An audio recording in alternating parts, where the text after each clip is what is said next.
সমাবেশ।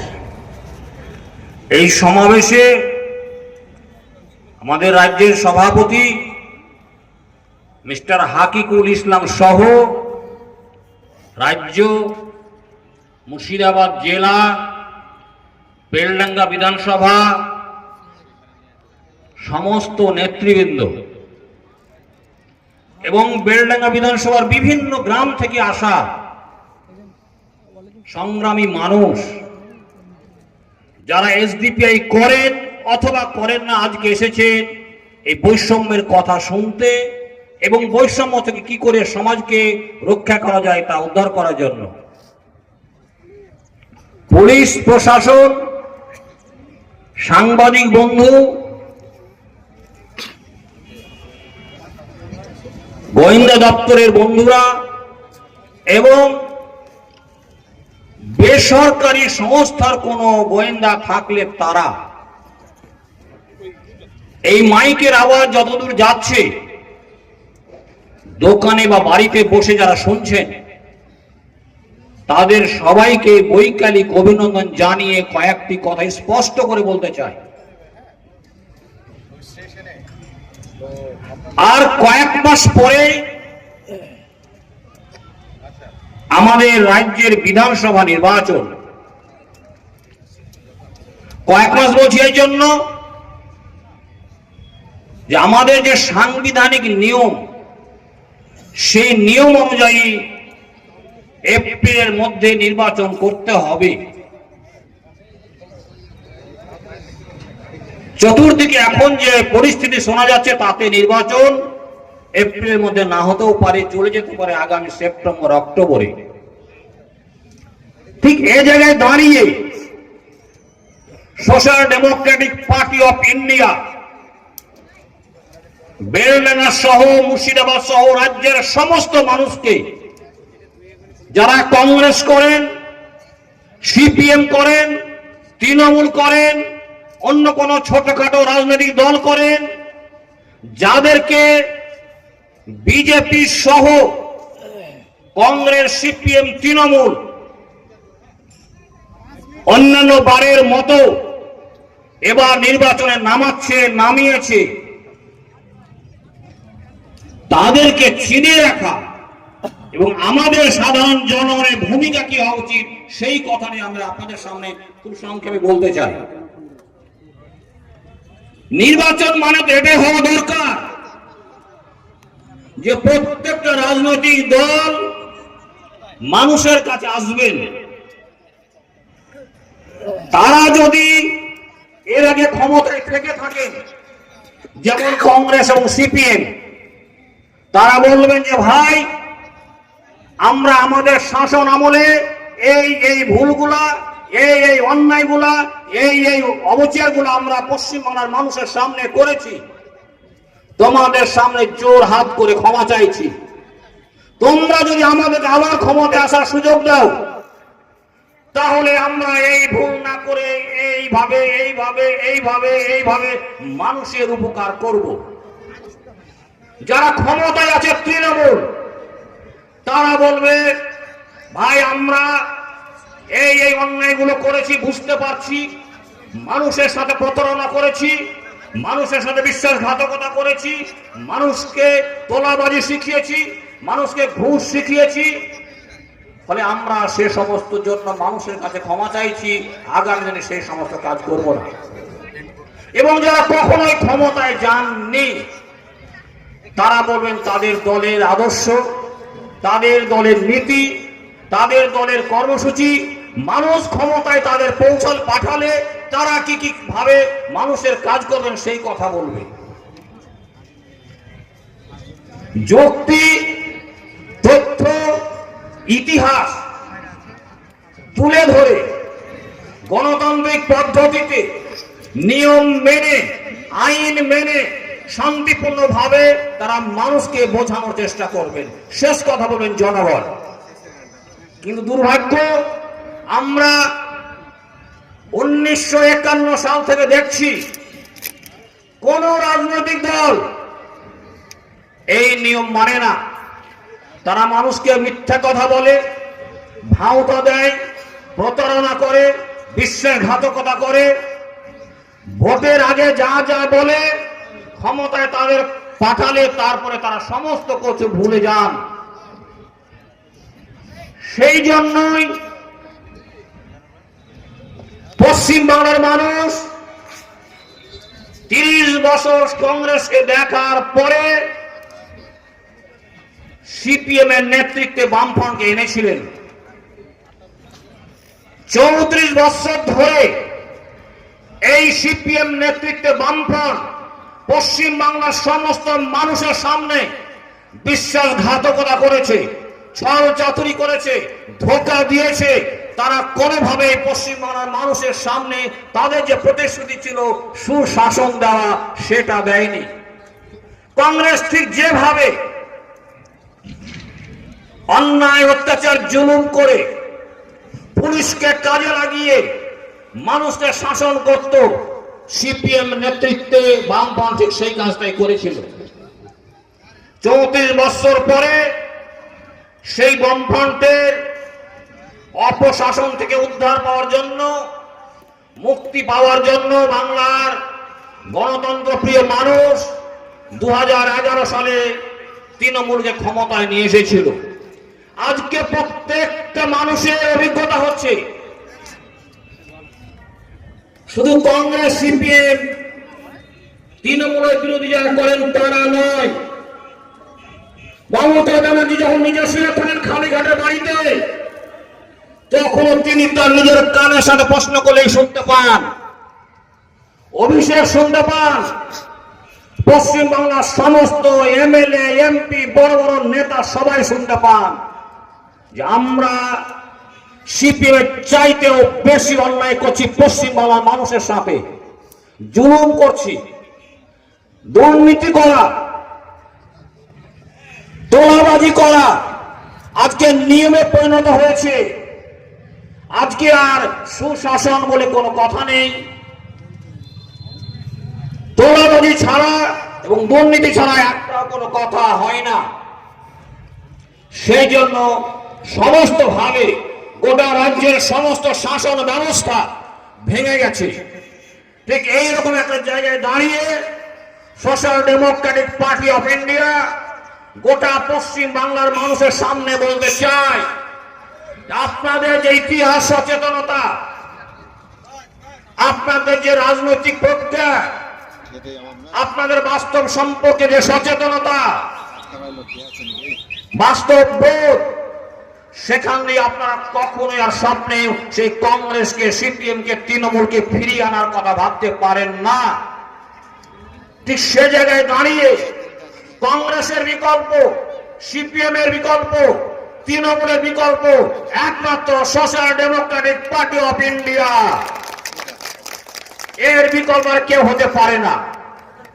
আদর্শ দিতে পারে না, চরিত্র দিতে পারে না, নীতির দিক দিয়ে পারে না, কর্মসূচির দিক দিয়ে পারে না। আমাদের রাজ্যের সভাপতি এর আগে অনেক কথা বলেছেন, আমি শুধু দুটো কথা বলেই বলতে চাইবো যে বিকল্পটা কেন। বেলডাঙ্গার কথা বারবার আসছে, আপনারা অনেক কথা শুনেছেন।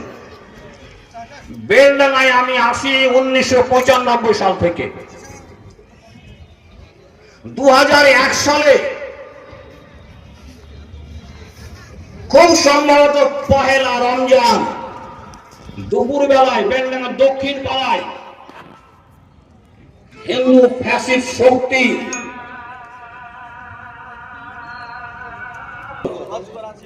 যে কথা বলছিলাম, সেই 2001 সালের পহেলা রমজান বেথুয়া ডহরি থেকে এসে হিন্দুত্ববাদী শক্তি বেলডাঙ্গার ঐতিহাসিক সাম্প্রদায়িক সম্প্রীতিতে প্রথম ফাটল ধরায়। তখন থেকে যদি আইনের শাসন এখানে বাস্তবায়ন করা হতো, তাহলে আজকে আমরা যে সমস্ত আশঙ্কা কথা শুনছি সেই সমস্ত হওয়ার কোনো সুযোগ সুবিধা থাকতো না। এই হিন্দু ফ্যাসিস্ট শক্তিকে বামফ্রন্ট সরকার যেমন তলে তলে তলে সাহায্য সহযোগিতা করেছে, আজকে কিছুটা তৃণমূল সরকার ঠিক সেই কাজটাই করছে। উন্নয়নের কথা এই যে সামনে দেখতে পাচ্ছেন যে মোড়টা বড়ুয়া মোড়, এইরকম একটা ব্যস্ত জায়গা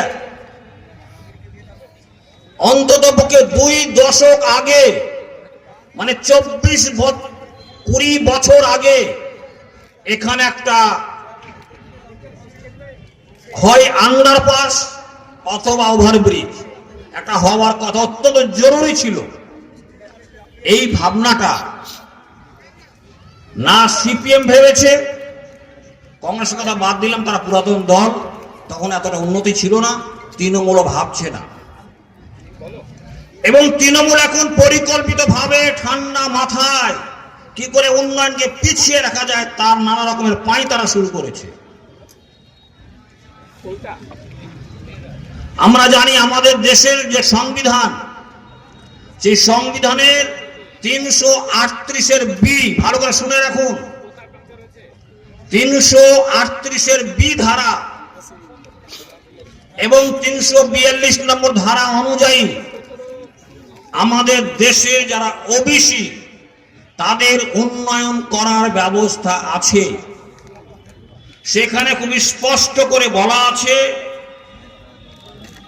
যারা সামাজিকভাবে এবং শিক্ষাগতভাবে পিছিয়ে আছেন, আমরা বলি যাদেরকে পিছিয়ে রাখা হয়েছে, তাদের জন্য বিশেষভাবে উন্নয়নের নানা রকমের বিধি ব্যবস্থা করতে হবে।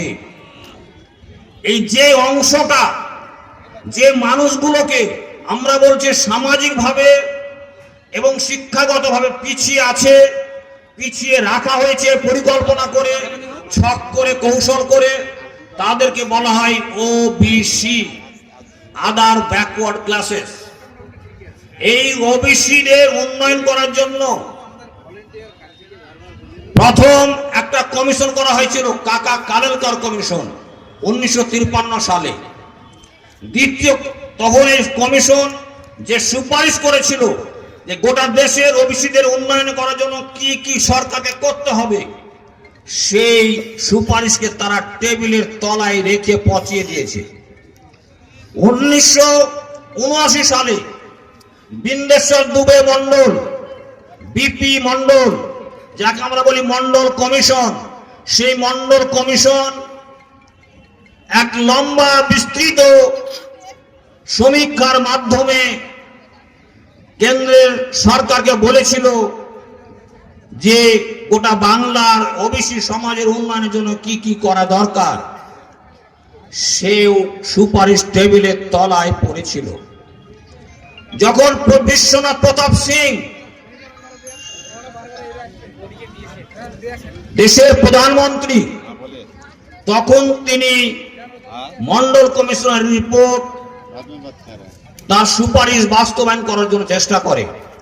এই ঘোষণা করার সাথে সাথে গোটা দেশে এই ব্রাহ্মণ্যবাদী শক্তি, উচ্চবর্ণ শক্তি, শহর কেন্দ্রিক শক্তি, এই দেশের অর্থনীতি যারা নিয়ন্ত্রণ করে, আজকের ভারতে এই গুজরাটি মারোয়ারিরা এবং রাজস্থানের মারোয়ারিরা, এই গুজরাট রাজস্থানের মারোয়ারিরা সমস্ত গোটা দেশের অর্থনীতিকে নিয়ন্ত্রণ করছে। তারা গোটা দেশে ব্রাহ্মণ্যবাদী শক্তি ছাত্র ছাত্রীকে নামিয়ে দিল মাঠে, সেটাকে বানচাল করার জন্য। সেই সময়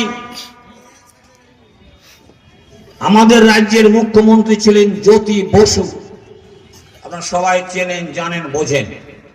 জ্যোতি বসু খুব অত্যন্ত স্পষ্ট করে জানিয়েছিলেন যে পশ্চিমবাংলায় কোনো ওবিসি নেই। আজকে সিপিএম বন্ধু অনেক বড় বড় কথা বলছেন যে আমাদের শেষ আমলে তো আমরা ওবিসি করেছি, আমরা এতটা করেছি, তৃণমূল শেষ করে দিল। বন্ধু, তোমরা তো স্বীকারই করতে চাইছিলে না যে পশ্চিম বাংলায় ওবিসি আছে। তোমাদের মুখ্যমন্ত্রী জ্যোতি বসু বলেছেন সাংবাদিকের সামনে যে পশ্চিম বাংলায় কোনো ওবিসি নেই।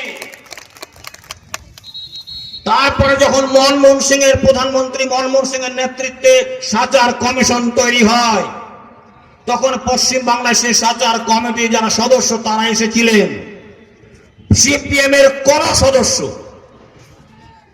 রাজ্য সরকারের কোন মন্ত্রী, কোন আমলা সাচার কমিশনের বন্ধুদের, তাদের সদস্যদের সাহায্য করেননি, বলেছিলেন এখানে কিছু নেই।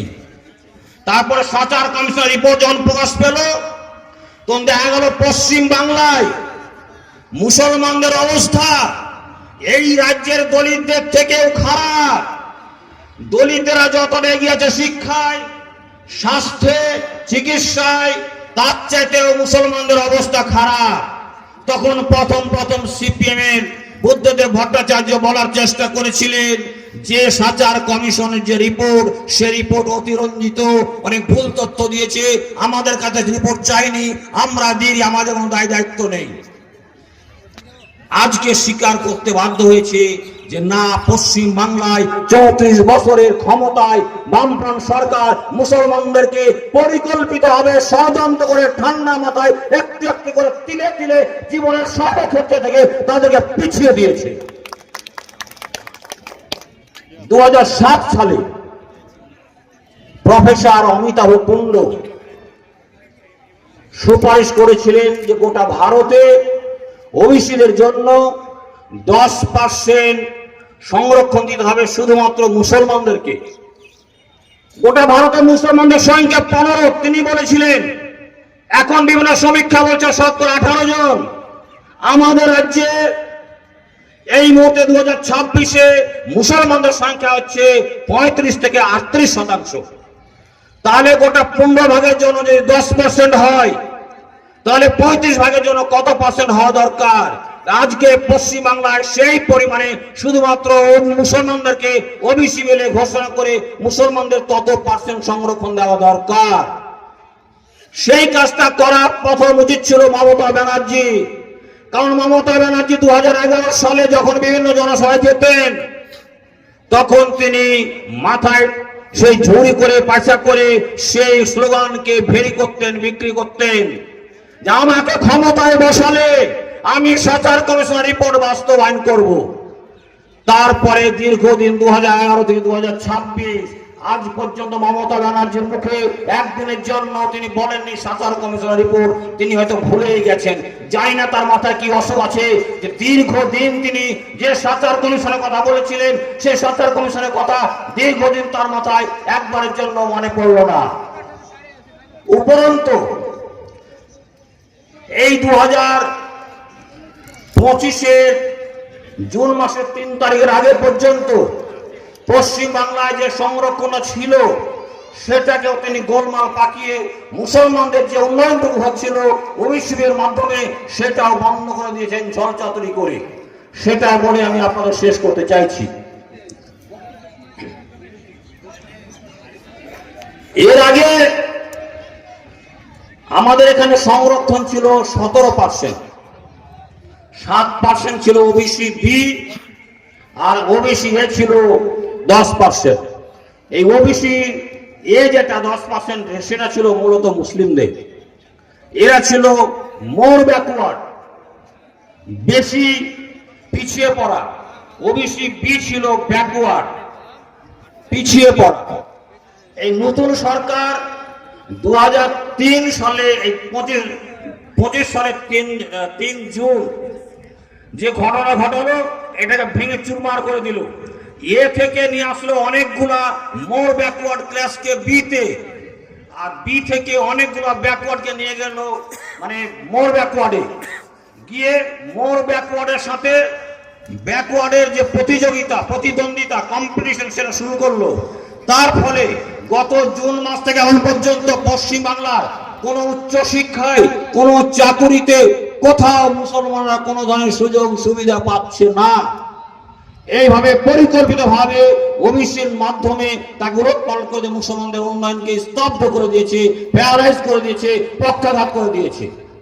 সেই জন্য এই পক্ষাঘাত অবস্থা থেকে বাঁচানোর জন্য শুধু মুসলমান সমাজ নয়, আদিবাসী সমাজ নয়, শিডিউল কাস্ট সমাজ নয়, শিডিউল ট্রাইব নয়, আদিবাসী নয়, আদিবাসী নয়, সমস্ত মেহনতি মানুষের সামনে লক্ষ্য হওয়া দরকার সোশ্যাল ডেমোক্রেটিক পার্টি অফ ইন্ডিয়াকে আগামী নির্বাচনে যতটা সম্ভব তাকে রাজনৈতিকভাবে ক্ষমতায়ন করা। সোশ্যাল ডেমোক্রেটিক পার্টি যদি রাজনৈতিকভাবে ক্ষমতায়ন হতে পারে তাহলে পশ্চিমবাংলার মানুষের সামনে যে বন্ধ দশা, যে উন্নয়ন স্তব্ধ হয়ে গেছে, যে তোলাবাজিতে ভর্তি হয়ে গেছে, যে দুর্নীতি মানুষ ভর্তি হয়ে গেছে, সেখান থেকে মুক্তির রাস্তা মানুষ তৈরি করতে পারবে। সেই জন্য আপনাদের সামনে এই আহ্বান জানাই, অনুরোধ জানাই, দরখাস্ত করি সচেতন ভাবে, সূক্ষ্ম ভাবে, অভিজ্ঞতা দিয়ে বুঝুন এবং আগামী বিধানসভা নির্বাচনে সোশ্যাল ডেমোক্রেটিক পার্টি অফ ইন্ডিয়াকে কিভাবে সামনে দিকে নিয়ে যায় সেই চিন্তা করুন। সে আবেদন জানিয়ে আমি আপনাদের সবাইকে আবার অভিনন্দন জানিয়ে আমার এই সংক্ষিপ্ত বক্তব্য শেষ করছি। Social Democratic party of India জিন্দাবাদ।